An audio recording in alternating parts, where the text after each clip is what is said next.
Hey y'all, welcome to my channel. Today I'm going to be showing you guys how to do a frontal wig install. And the wig today is from Ali Pearl. Now they ain't sponsored me, so I ain't even finna do all that hard work going to look up these links and nothing like that. But maybe if they sponsor me with a wig, I'll link it down below.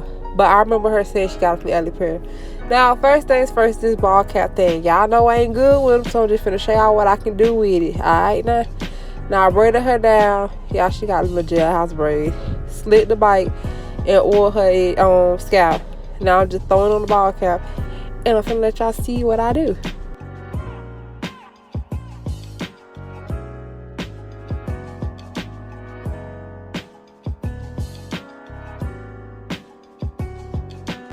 Now something I do want y'all to remember is that holding spray makes lace and ball caps darker than what they actually, like the shade darker basically, as you can see it just did.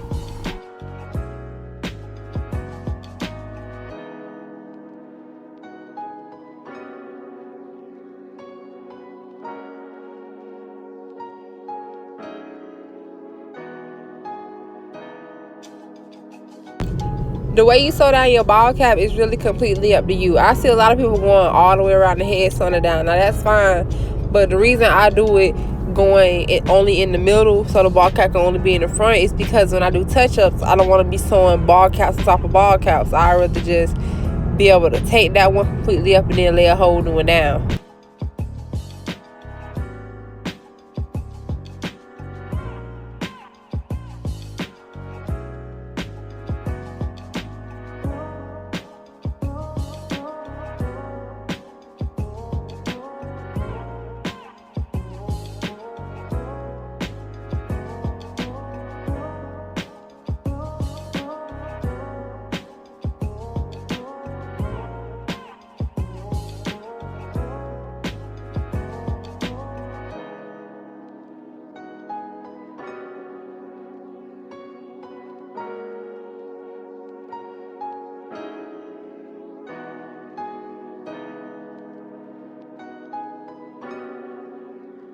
So with this wig, it was transparent. Now I recommend for darker skin to get Swiss brown lace or just brown lace.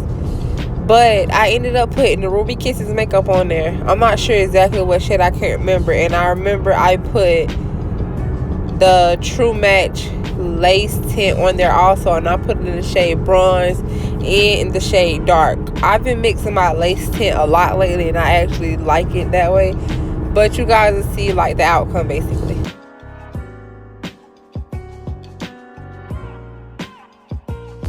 Now what you're seeing me doing right here is cutting where the wig or the tracks in the frontal meet, because the wig was too small for her head, and that's the way I always get it to fit or whatever.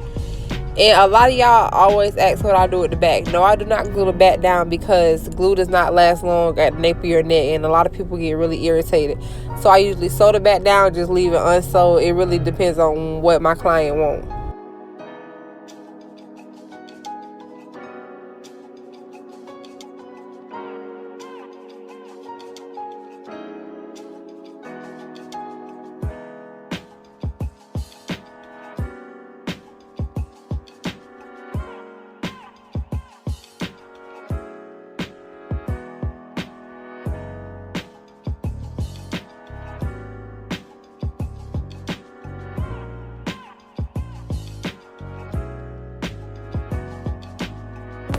The products I be using, the lace tape is from the house store, and the lace glue and the wax that I use today is from Get Laid by Vivica. I'll be sure to link her stuff down below because she does have some amazing glue, y'all. It gives a long, strong hold. And she also got lace release, I think is what it's called. I'm gonna have to go back and see for y'all.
When laying my lace down, I love to start in the middle and then work with the sides, but it's to each his own. To me, that's just the easiest way I do it.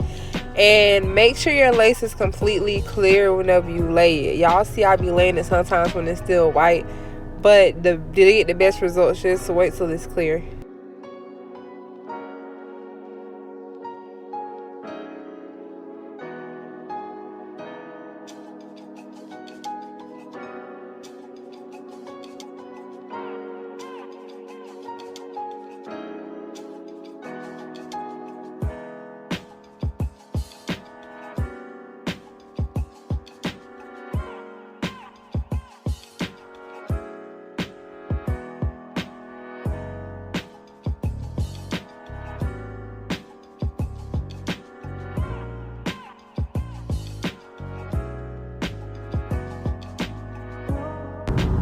So as you can see, I'm cutting my lace off with a razor. But what people get confused is that they feel like if they use a razor, they don't have to do it in like the zigzag motion. You still need to do it in that to get the most natural cut.